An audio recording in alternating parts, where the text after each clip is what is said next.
All right, well, hello everyone, and thank you for inviting the New Mexico Environment Department to speak to you today. It is about my work, but I'm just a small part of a bigger group working to address climate change at the state level. I'm guessing we can all agree, including with the latest fire at your doorstep, that we all need to work to address our collective climate challenge. Today, I want to share with you some of the efforts that the state and the New Mexico Environment Department specifically are undertaking to meet the climate crisis.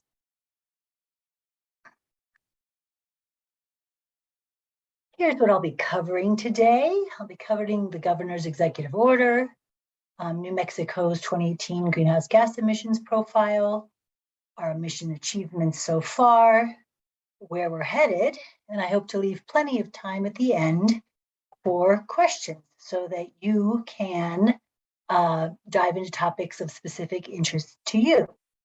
I also just want to let you know that a copy of this presentation has been shared with the organizers of the meeting, and the presentation as a PDF has a lot of live links throughout it. So if there's a topic that you want to explore further offline on your own time, also there's a lot of ways to reach the resources and the additional information that you might be interested in. And I also have my name and contact information at the end. So I'm always happy to receive questions. So if you have any other questions for me that you think of after the fact, or a resource you want to share with me, then please do reach out to me. All right, I want to start with one of the first actions that Governor Lujan Grisham took upon entering her office in 2019 was to set New Mexico on a path towards a greener future through her executive order on addressing climate change and energy waste prevention. With this executive order, Governor Lujan Grisham is committing New Mexico to continue its leadership role combating climate change, and she recognizes how effective government at the subnational level is in initiating, influencing, and steering the national and global action.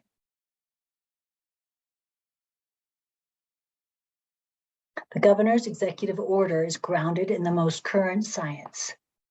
The Intergovernmental Panel on Climate Change, their 22 report, emphasized the importance of keeping the average global temperature to less than 1.5 degrees Celsius to avoid the greatest detrimental impacts from climate change. The IPCC report also communicates very clearly that we need to act now, that this is the decisive decade for climate action. Worsening global warming will endanger people's health, drive food insecurity, spur economic upheaval, and trigger migration and political unrest. We're seeing that firsthand here in New Mexico right now, with so many friends and families that have been displaced from their homes because of this year's wildfires. I trust that all of us are doing what we can to support these communities and these people in need. The executive order specifies 4 things. First, it joins New Mexico with the U.S. Climate Alliance, which is a privately funded nonprofit that supports the states throughout the country in reaching their climate goals. My salary, for example, is paid through a 2-year fellowship from the Climate Alliance. Second, the executive order sets the target of achieving emission reductions of at least 45% below 2005 levels by 2030. Third, the executive order establishes the Climate Change Task Force. And fourth, the order has specific policy initiatives that state agencies need to accomplish to help reach the emission reduction goals. I'm going to describe a lot of that in more detail going forward. Much of the work that my agency has been doing, the Environment Department, is as a direct result of this executive order.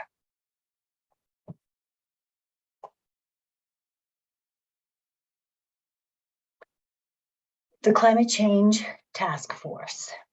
It's an interstate agency task force.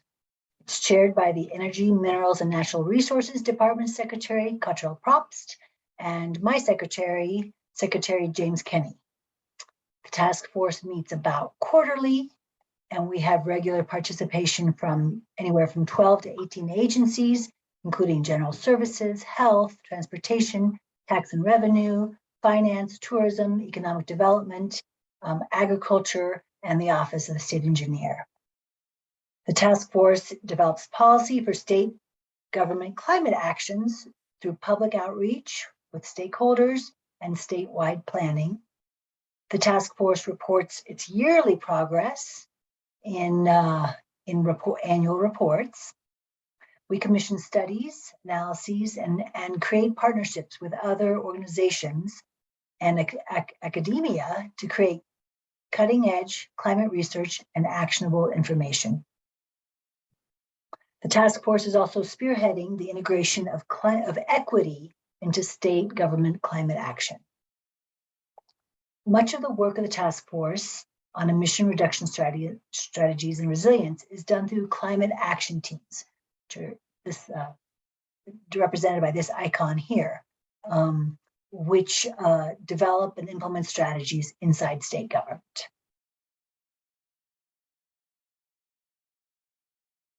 I think it's important to know a little bit more about these climate action teams, because this is where the state staff roll up our sleeves and develop, plan, and implement the state's climate actions. Each of the icons represented on the state climate action, each of these icons represents a state climate action team, or CAT, that all work under the umbrella of the Climate Change Task Force. As you probably know, climate work is often subdivided into two buckets. One, mitigation, which is about reducing greenhouse gas emissions. And the second is adaptation and resilience, which is about the ability to rebound and thrive given the impact of climate change. My work using the Air Quality Regulation Authority under New Mexico's Air Quality Control Act focuses primarily on mitigation strategies, reducing greenhouse gas emissions. And specifically, I focus on the decarbonization of emissions in the transportation sector most often. Whoops, sorry, didn't mean to do that yet.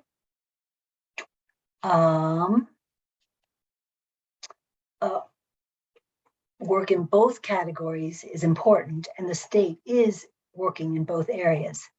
And it's important to note that even though climate actions rarely fit neatly into any one of the categories, the work is also inherently cross-cutting and multidisciplinary.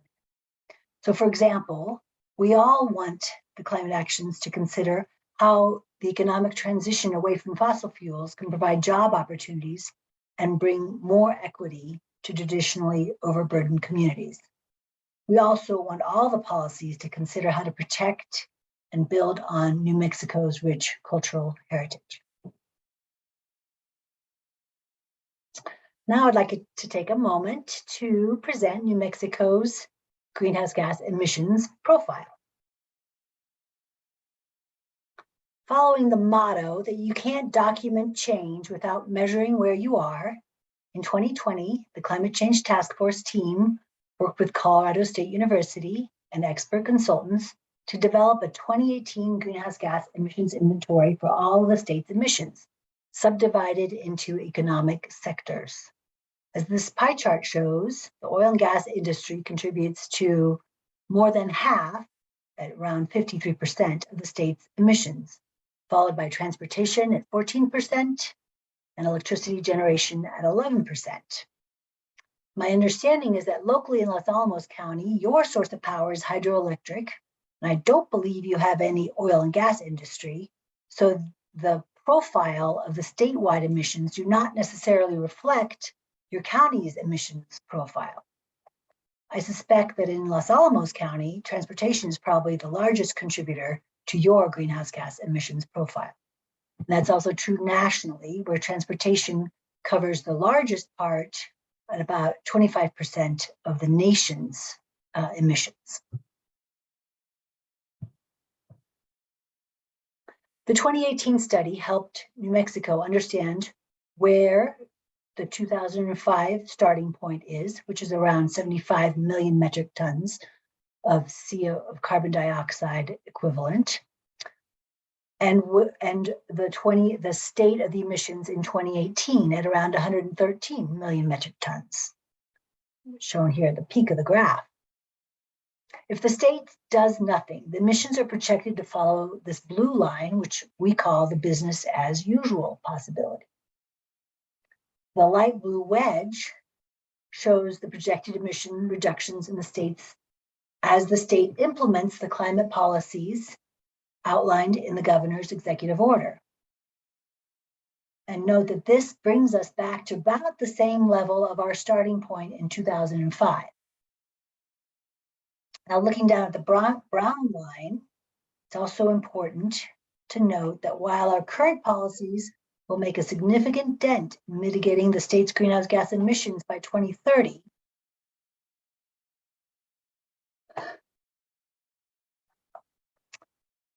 more climate action is needed to reach the 45% target level. Let's look briefly into the actions that the state has taken to achieve the projected emission reductions shown by the light blue wedge.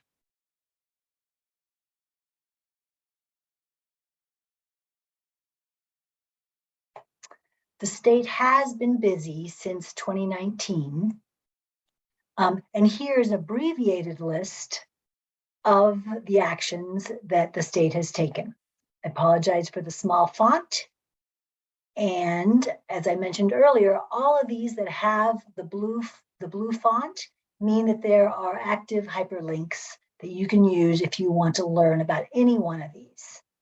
Maybe some of this would be good reading material in the middle of the night when you're having trouble sleeping during these hot summer nights. Or maybe you truly want to learn to kind of become more familiar with some of these policies. There's some here that you're undoubtedly familiar with, like the Energy Transition Act, which requires that our utilities, our electric utilities, go renewable by 2045 and 2050, depending on their category. And I've also highlighted the ones that I consider to be the most important in reaching emission reductions: the Energy Transition Act, the Natural Gas Waste Rule, and the Ozone Precursor Rule. These latter two affect the oil and gas industry.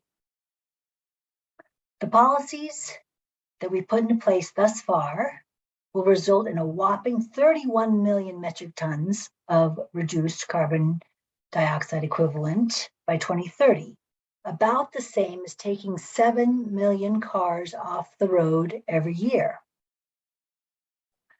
Just another quick kind of plug for our work. We also we document all of the work we've done, and also the goals for the upcoming year in these reports. We just finished this one, the 2021 report, and so you can see as I hover over this report, there's the live link should you choose to look into this report. I think this just went live about within the last 2 weeks. So I don't think a lot of people know about it, and if you're interested in the latest information, this would be a good resource to go to, which is also available at the Climate Action website that we have. Okay, lastly, I'm going to put in a shameless plug here for this last item on the list under 2022, funding of the Climate Change Bureau within the New Mexico Environment Department. The legislature, beginning July 1st, has given the New Mexico Environment Department some funding to stand up the first ever Climate Change Bureau within the department. And so if you or anyone you know might be interested in joining the New Mexico Environment Department climate change team, please, please, please, please, please put them in touch with me. It is very important that we find some really bright people and passionate people to help us do this work.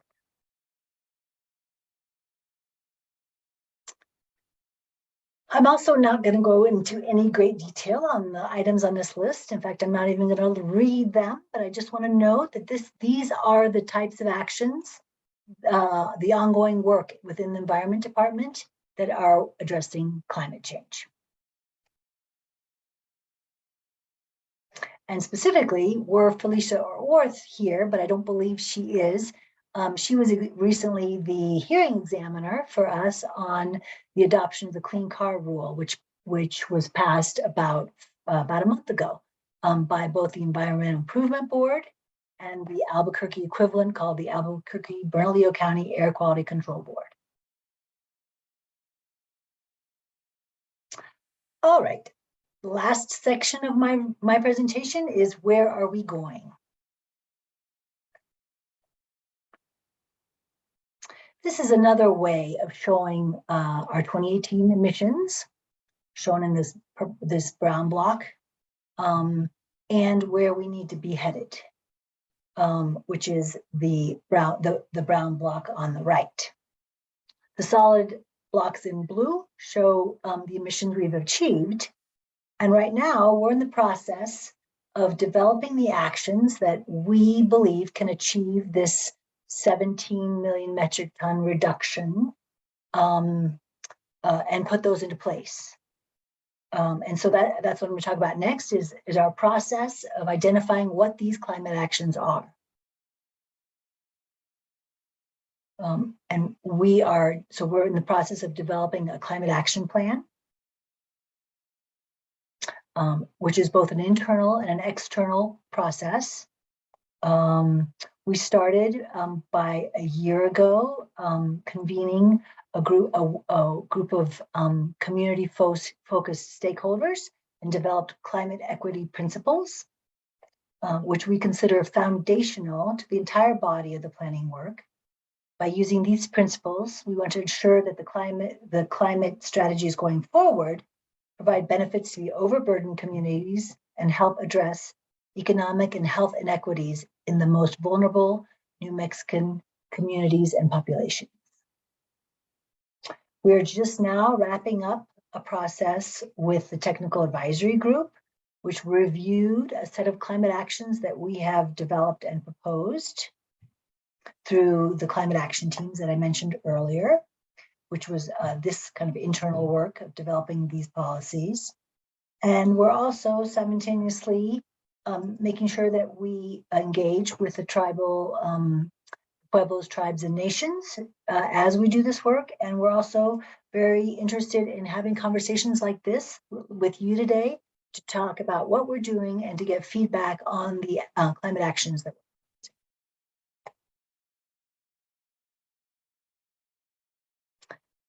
This slide gives a quick preview of the type of climate actions we're considering in the Climate Action Plan. And this is solely within the realm of transportation. The actions, for example, include a clean fuel standard, adopting a clean fuel standard, increasing the adoption of electric vehicles. That is also encouraged through the Clean Car Rule that was just passed. We're building out the charging stations in New Mexico so that people feel more comfortable buying electric vehicles. We think it's important for various entities that have the ability to set vehicle fleet targets. I know PNM has some, the city of Albuquerque has some, or we hope to have the state do something similar. And any corporation or even small business or even your own home, you can have a goal of buying one of your 2 vehicles as electric.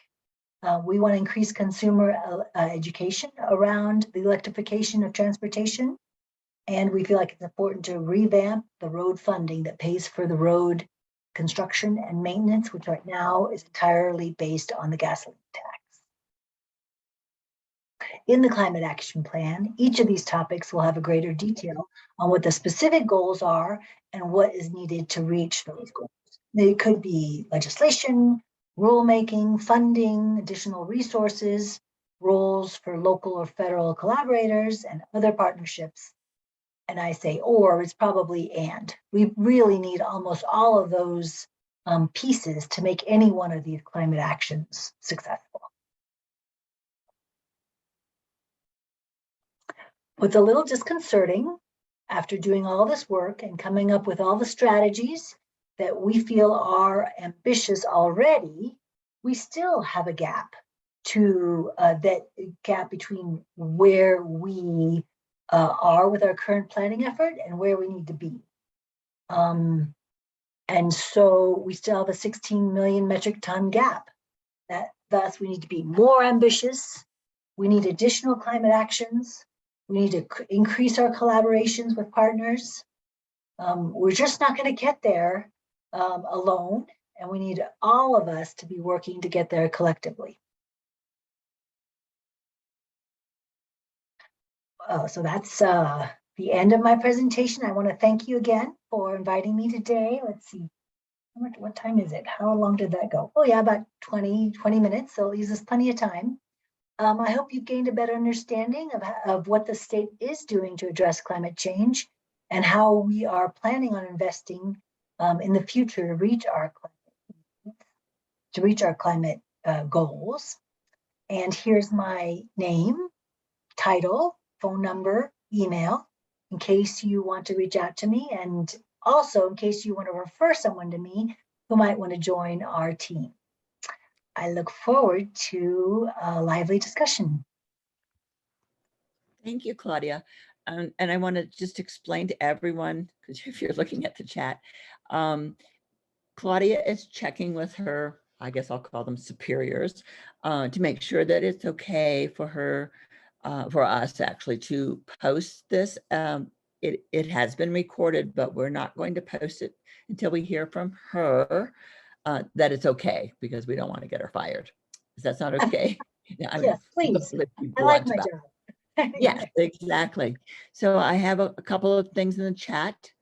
You guys can still see my screen, right? I need to stop sharing. It says question. Yeah, I see. I'm having trouble hitting the stop sharing option. It says questions, and there's blue water on one side and green. Yeah, that's strange. I don't know what it is. I think I can do it for you. Oh, that would be great. I seem to be stumbling around that. There you go. Okay, thank you. I've lost the chat. Okay, now we're on. Okay, here we are. Okay, so I'm looking at, that was an acknowledgement. I just wanted to tell you, Eduardo had written that, and you're probably all thinking, what is she talking about? So this will be posted when we know it's okay to do that. That shouldn't take all that long. So the other first question is, what are ozone precursors? Yes, that's a great question. I have a water background, not an air background, even though I'm fully working in air now. So I'm going to before I answer what I do know, I want to caveat that is not my area of expertise. Ozone precursors include volatile organic compounds primarily, which are released from the oil and gas industry, and in combination with sunlight produce ozone. And ground level ozone is one of the as ozone is produced, it also tends to increase.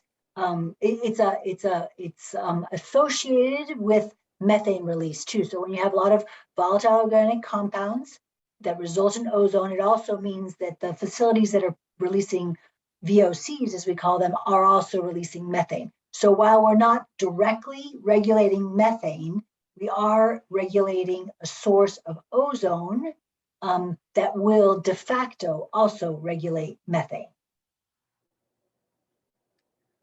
Okay, Sue, if you have a follow-up question, just type it in, okay?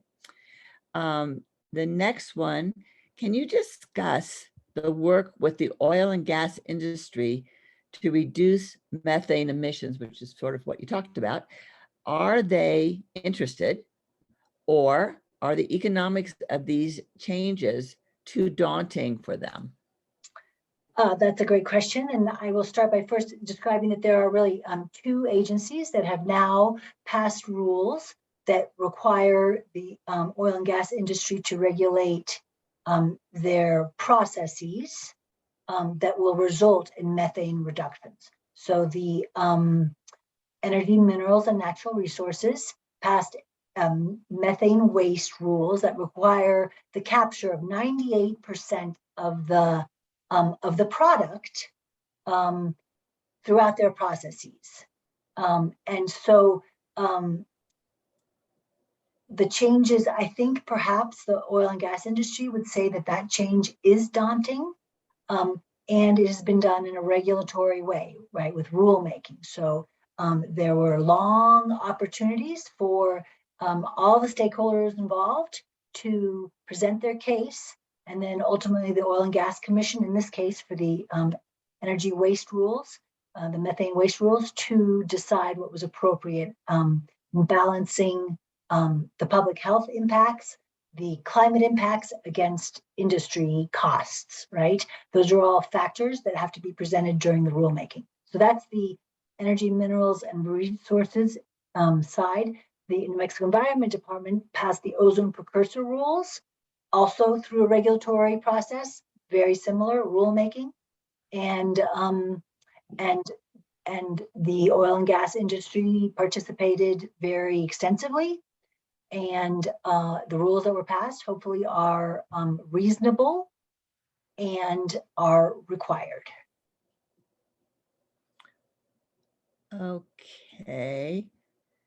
Will funding be available to communities for projects or programs to reduce GHG locally? And the second part of that is, how can we find out about funding opportunities? So GHG being greenhouse gas emissions. Let's make sure that we're not using acronyms that people are not familiar with. And will there be funding available? I'm trying to break it out into some of the realms in which I am aware of. So I'm sure you guys have all heard about the bipartisan infrastructure law, also the Infrastructure Investment Jobs Act, IIJA, which has a significant amount of money in to help address greenhouse gas emissions and to do it in an equitable way. The sector I'm most familiar with, again, is the transportation sector, and the Department of Transportation, as a state agency, has the lead in that. And so they, and the funding in particular that they have is to build out the electric vehicle charging infrastructure, the network. And I know there will be some funding available for local entities to address that. And I think that even not even through the state, there are opportunities to go straight to the federal bill, federal law, and get funding for that. And that in itself, building a charging station does not reduce greenhouse gas emissions. So I'm trying to think about how else there's funding available for local governments.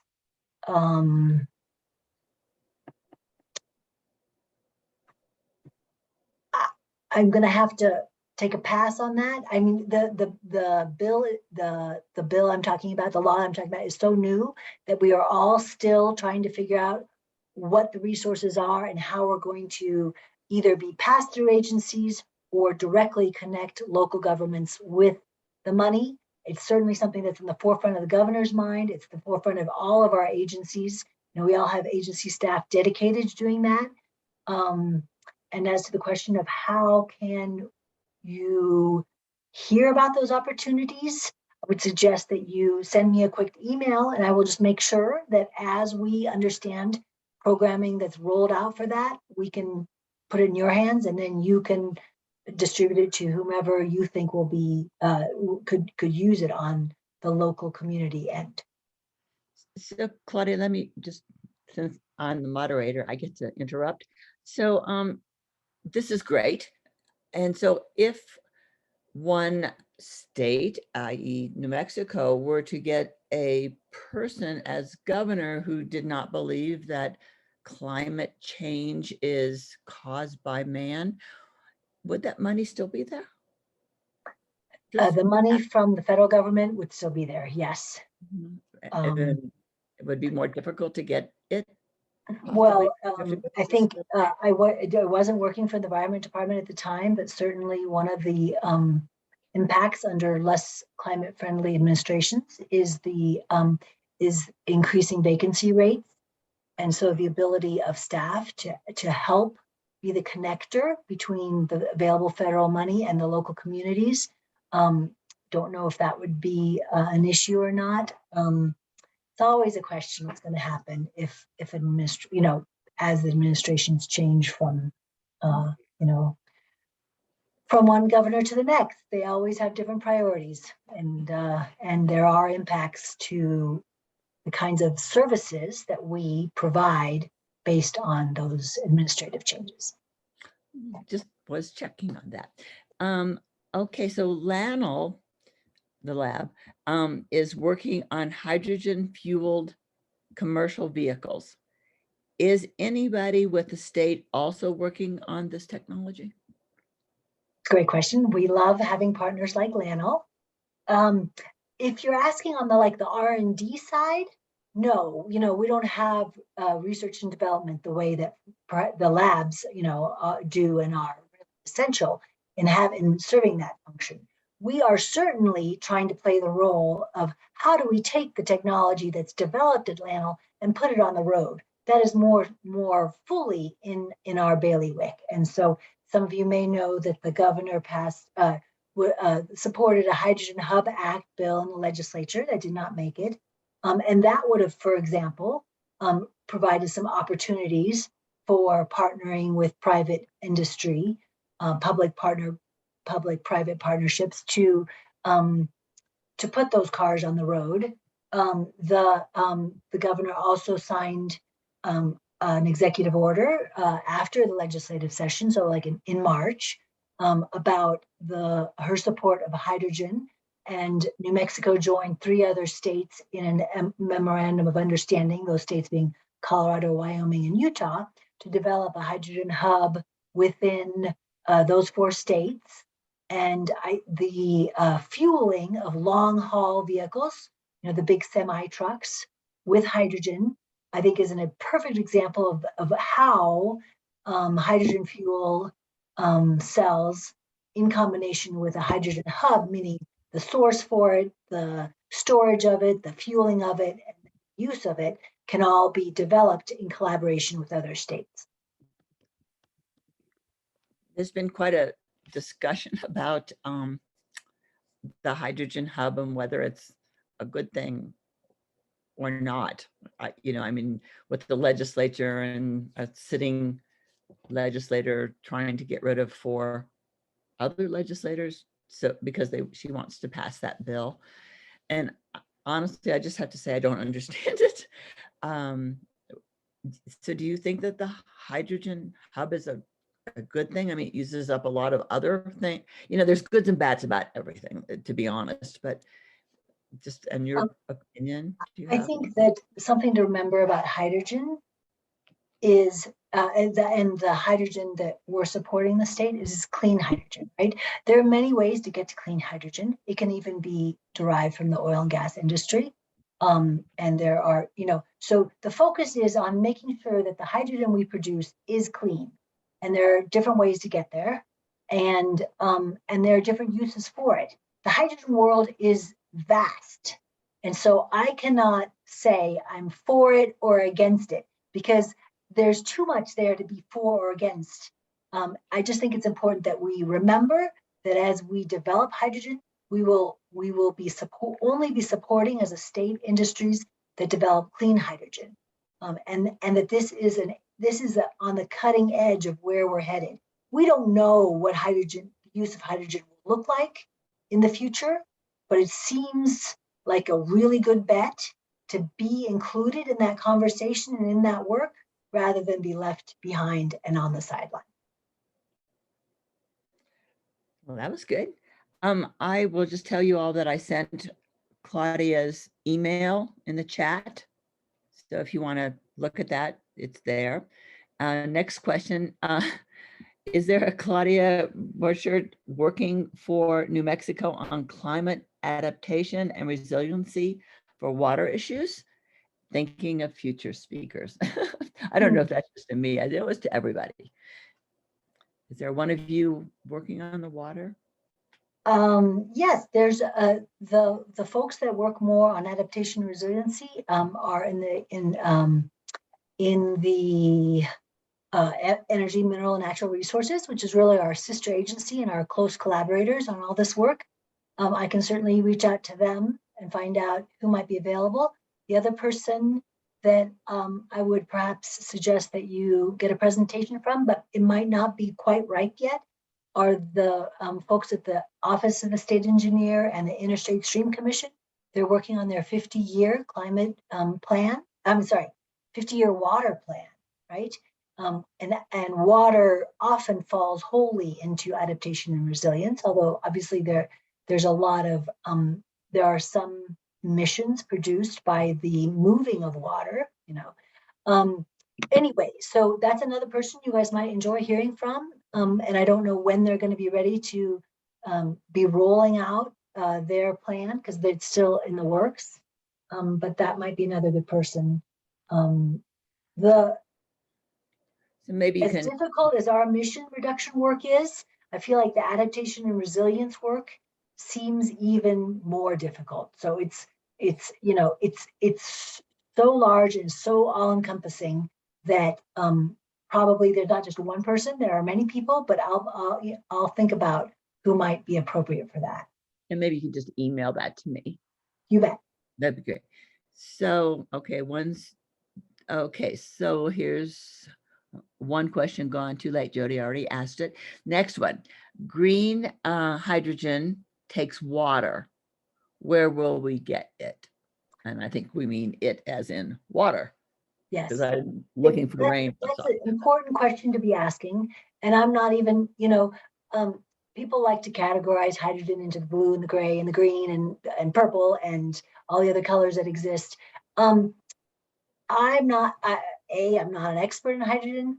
B, I think that at this point in the conversation, we need to evaluate each project that gets proposed in front of us and remember the goal of having clean hydrogen and, you know, and of course, considering where it's getting the water source is also super important. You know, we use, water is precious. We know climate change, you know, the projections from the 50-year water plan are that our surface waters are going to reduce by somewhere between 25 and 40% just based on aridification, just on the temperature increase. So yes, we would not want to take a precious resource that we need for other things and devote it necessarily to a hydrogen source. That doesn't mean that it's not possible to consider waste products and create hydrogen, green hydrogen or clean water sourced hydrogen in the future. I'm just not prepared to you know, say it's not, to cut it off as an option without knowing everything that we don't know. There's a lot we don't know because it hasn't been developed yet. Okay. So I don't see any other questions unless you all want to put it in the chat, but I have some questions, so I'm going to go. But please, everyone else, feel free to write it in the chat and I will ask Claudia about the questions. So I know this sounds sort of stupid, but we aren't going to be able to get rid of gas for cars, probably for, I don't know, 50 years. I mean, because where are people who have gas cars going to get gasoline? I just wondered how that would work. I mean, everyone's not going to go out or be able to go out to buy an electric vehicle. They are, I will say, just about my life, which is pretty limited. My husband feels that at our age, which is old, is that, you know, you shouldn't be driving these small little cars. Priuses are small, Honda Civics are small. So you should be driving a mid-size type car. We have a Mazda 6, we have a Highlander, or something like that, whatever it is, a Toyota. And now my car got 34 miles a gallon. I just filled it up yesterday since it was absolutely at 0 mile any gasoline, but and had a shock. But regardless, so how will people get gasoline for cars? Will it just be super difficult? Well, we're in a period of transition. I don't think anybody imagines that there are going to be no production of oil and gas anytime soon. right? Oh, I think it's about transitioning from less oil and gas for cars, to more renewable sources of both energy and and transportation, right? So I don't know if you know, right now the California Air Resources Board is considering rules. They call that Advanced Clean Cars to have by 2035 all new vehicles be electric or alternatively fueled, renewably fueled. So that means that yes, there's still a large population of cars, even by 2035, that will still be gasoline powered. So I mean, one of the options on how to make that gasoline less carbon intensive is to do carbon sequestration and storage, right? We have a couple of wells in southeastern New Mexico that are the first what they call acid gas injection wells, in which carbon is being sequestered and stored. That went through a long process with the EPA to become first permitted, and now is being monitored and verified. And so, there are opportunities like that where in the future, even though the oil and gas is being produced, the carbon impact of that production well can be offset by putting carbon dioxide back into the geologic formations that can safely hold it. oh, I mean, I didn't want to sound like I'm a person who's against this. I am not. It's just I'm thinking, all these people with little sports cars, of which we are one, need gasoline for the car. And, and so I just wonder, like, all of a sudden you weren't, I don't know. But my other question. Can I follow up on that? Sure. So yesterday on my commute home, I ran across a beautiful brand new car, electric vehicle that I won't say what it is because I don't want to sound like I'm endorsing any. It is a mid-sized, high luxury, beautiful, and it's not the one that's been around forever. It's a new, and so I think people will find that the variety of cars that meet their needs in the electric vehicle variety will be emerging and come on the market and be available for purchase in New Mexico in the coming years. And I have no doubt that people will be able to find the vehicle that works for their needs. There needs to be a variety for the kinds of reasons that you just mentioned, and I think they are. It's great because I would certainly do that. But at the beginning of this electric car things, they were the bolts and the leafs and I don't know, whatever. And they were very tiny cars. So I have another question, which I wanted to know the answer for like 30 years. So I'll see if you can do that. When you have, so this is just a question. So I can only talk about Los Alamos right now, but in Los Alamos, we have public transportation, they're buses, right? So when they stop and the guy takes a break, because he does it around my house, which is why I know about this, why do they leave it running all the time? Why don't they turn it off? That's one part. The second part, which is similar, is oftentimes there are emergencies, and more, I want to say, an emergency for a health of a person as opposed to a fire. And the fire trucks come and they always stay on. And so I wondered why they do that. I mean, I'm talking like 2 hours. And so I just wondered, or even police. So I just thought, well, why is that? That they keep it just bothers me. You know what I mean? It just like, really? So I wonder why that was.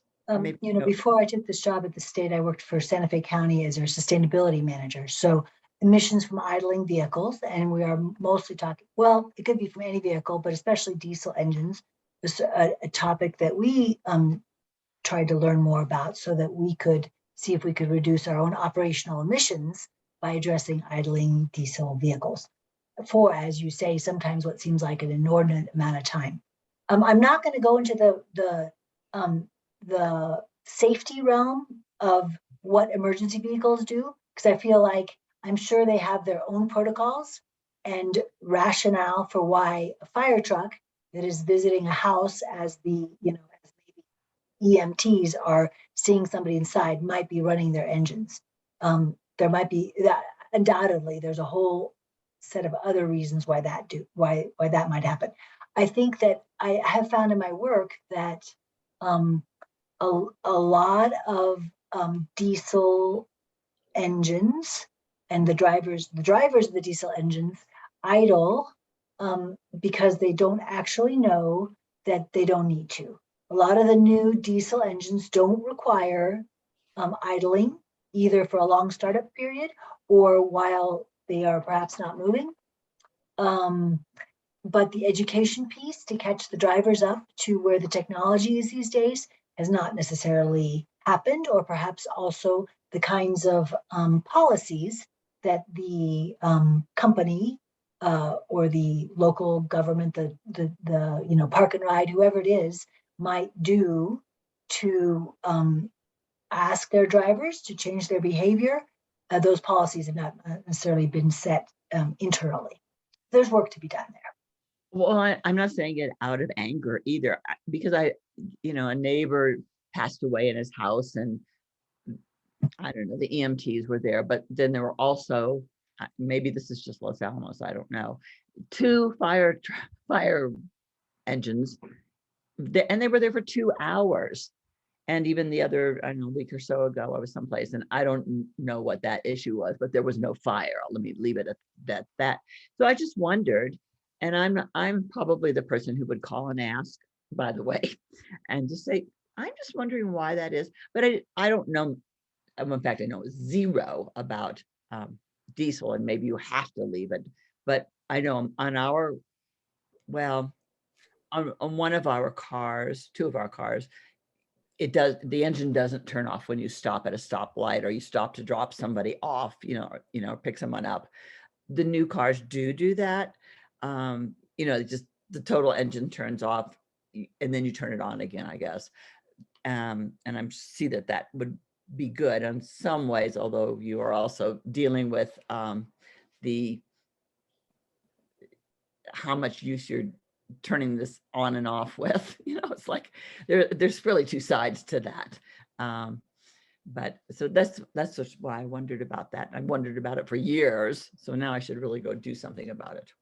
And there's some conversation in the chat going on about the questions about, does it create more emissions to turn off and start the car, or to let it idle briefly? Looks like Sue Barnes answered that if your car will be off for more than 10 seconds, it uses more gas than stopping and starting. So there's an answer there. That's not something that I have any expertise in. So I'm glad, Sue, that you're able to answer that. Yeah, thanks. Sue's been our speaker as well. And there's another question about, if idling isn't necessary for diesel, should New Mexico consider making a law against idling for long periods? So I didn't say this before, but I want to clarify that it depends on the age of the diesel, right? The newer diesel engines don't require idling. Some of the older ones might. So there's also a little bit of a transition there about understanding what the age of the diesel is. And anytime that we consider making laws or regulations, an important question is, how are we going to enforce it? And so, I can imagine that it would be fairly difficult to figure out how to enforce idling. We do not have the kind of ground coverage. The New Mexico Environment Department doesn't have the kind of ground coverage to follow up on instances of inappropriate idling. And so that when we consider rules and regulations and laws, we always have to think about, is it a match for the kinds of things that we can do, and what is the impact overall? We talked about reaching our emission reduction goals, right? We'd also have to be looking at how much emission reduction will there be by stopping idling? And is it then worth the effort to pass laws or rules and regulations, and can we enforce them? So I'm not saying that it's not a good idea. I'm just saying that those are the kinds of filters that we have to go through to decide whether to take action as a state agency, or and not just state agency, as state agencies, or to add it to our climate action plan.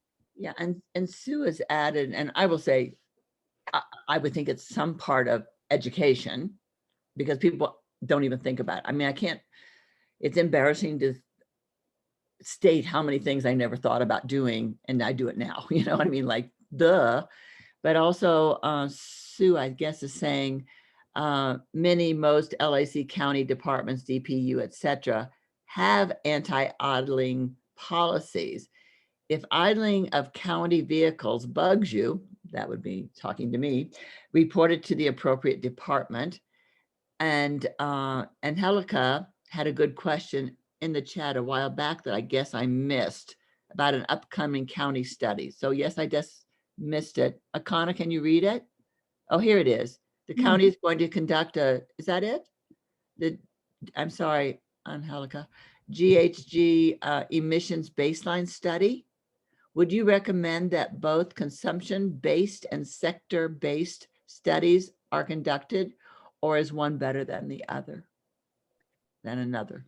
That's a great question. And it actually came up in a conversation yesterday, and I actually tuned into a webinar on this. So let me back up a little bit, because maybe not everyone even knows what these comparisons are about, or and also I again want to caveat that this is something that I think is worth knowing about and is not fully within my bailiwick yet. So the emissions profile study that I showed you guys for New Mexico is what they call a sector economy-wide emission study. And so that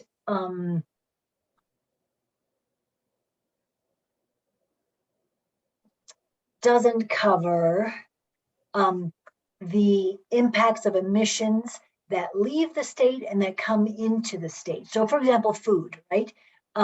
There's no, in the kind of emission study that we just did, there's no emissions in that study about whether our food has come from a local, farmer that brought it to the farmer's market, which we then purchased, all of which, as far as, the emissions related to that food is very low versus if it was grown, either somewhere else in the US or somewhere else globally.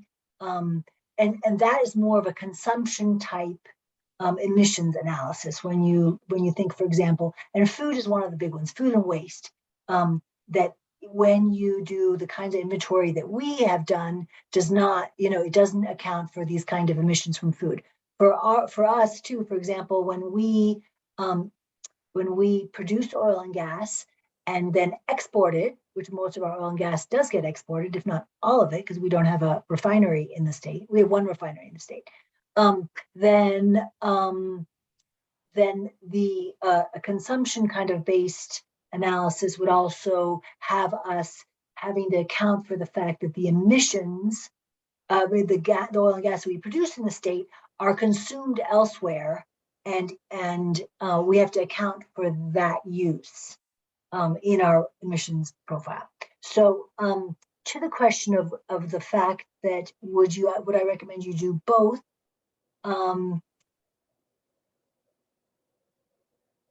My understanding is it's really hard to do the consumption-based analysis if those entities around you on which you are relying for your consumption information and your exporting information have not done it similarly. So one thing I would think about in trying to decide which one to do would be, what have neighboring counties or other counties in the state done, or that would help support that. Right now, the only state I'm aware of that's done a consumption-based or is working on their consumption-based greenhouse gas emissions inventory is Oregon. There are a couple other states that are looking at it. So right now, the standard practice is to do the sector-based study. And if this is the first one you're doing, that might be a good starting place. And it's a really good question to ask. And it's important to remember that there are these other ways of calculating emissions, and that there's always going to be gaps and assumptions and a high degree of uncertainty in any emissions calculations. And this will probably be the last question, apparently, because I am unable to keep track of this, which is from Jody. So ultimately, she said, the hydrogen cars would be battery powered, but some of the research being done is in creating technology for gas cars being able to be adapted to liquid hydrogen. Sounds It's good. Yeah, I'm So- out. Sounds Yeah, good. this is, It was at okay, so 12:48. hydrogen, the current technology that exists for hydrogen cars, as they call them, are using hydrogen to fuel the battery. So they are battery cars, they're just fueled by hydrogen instead of electricity. I think that's what, but the liquid part is kind of throwing me. That's the part that I don't, yeah, I'm not sure I can add anything to her statement there, although I do agree that when we're talking about hydrogen fueled vehicles, they are hydrogen fueled vehicles that then fuel the battery. The battery is what's used to run the car. And the advantage, for example, on semi trucks is that the fueling is much faster, and you can just replace the entire battery of a car, and so you can also just it doesn't take that charging time that an electric truck does. For example, electric semi. Anyway, that sounds like, anyway, I'm not sure if we addressed your question, Jody. Sounds like you know a lot. If you have some information you want to point me to, please do. If you're involved in the research at LANL, I'd love to have your contact information. And you all remember that I put Claudia's contact at 12:39. So if you look on the chat at 12:39, you'll see it's just Claudia dot her name Borchert at state.nm.us. So you get that? Is there one new message? Let me see. That Oh, was me got it too. repeating what you had done earlier. Right. So I just did that. So I really want to thank you, Claudia. It's really quite entertaining and informative. And now I feel like I know even less because now there's more I need to know.